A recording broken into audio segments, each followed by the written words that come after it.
দিনটা ছিল 11ই মে, আর আমার সেদিনের নন বেঙ্গলি ব্রাইড ছিল শ্বেতা। তাই আমি ওকে আজ সাজাতে চলে গেছিলাম দুর্গাপুরের নেতাজি সুভাষপল্লিতে। আজ আমি অ্যাসিস্ট করছিল পিউ। ব্রাইড আমাকে 4টে টাইম দিয়েছিল, ওর কথা মতো আমিও টাইম অনুযায়ী ওর লোকেশনে পৌঁছে গেছিলাম। ওই দেখো, আমার মিষ্টি ব্রাইড ইতিমধ্যে চলে এসছে। জেনে নেব ও আমার থেকে ঠিক কীরকম মেকআপ চায়। मुझे ना थोड़ा सा मतलब नेचुरल लुक चाहिए, न्यूड नहीं चाहिए क्योंकि रेड पहन रही हो तो लिपस्टिक थोड़ा सा रेड में होना चाहिए।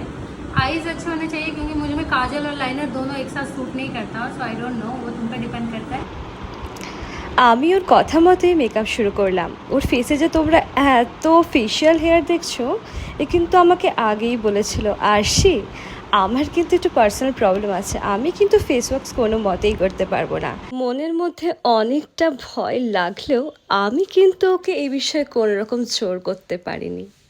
আস্তে আস্তে ওর বেস মেকআপটাও কমপ্লিট হয়ে গেছে। যেহেতু ভীষণ গরম, তাই ও আমার কাছে একটা ওয়াটারপ্রুফ অ্যান্ড সোয়েটপ্রুফ মেকআপ চেয়েছিল, আর আমি ওর ক্রাইটেরিয়া অনুযায়ী ওকে সাজাচ্ছিলাম।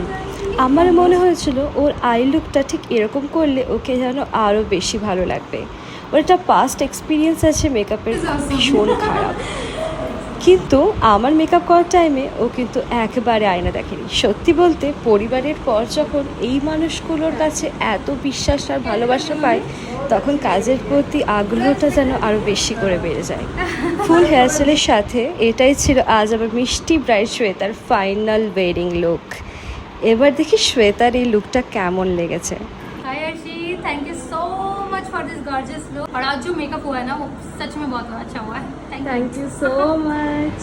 Thank you for the entire look. শ্বেতার মিষ্টি মিষ্টি কমপ্লিমেন্ট আর ভালোবাসা নিয়েই এবার বাড়ি ফেরার পথে। তোমরাও জানিও কেমন লাগলো আজ আমার কাজ। আর যারা আপকামিং ব্রাইডস আছো, তারাও আমাকে বুক করে নিতে পারো তোমাদের স্পেশাল দিনগুলোতে। স্ক্রিনে দিয়ে দিলাম নাম্বারটা, কন্ট্যাক্ট করে নিও। দেখা হচ্ছে আবার নেক্সট ভিডিওতে। বাই।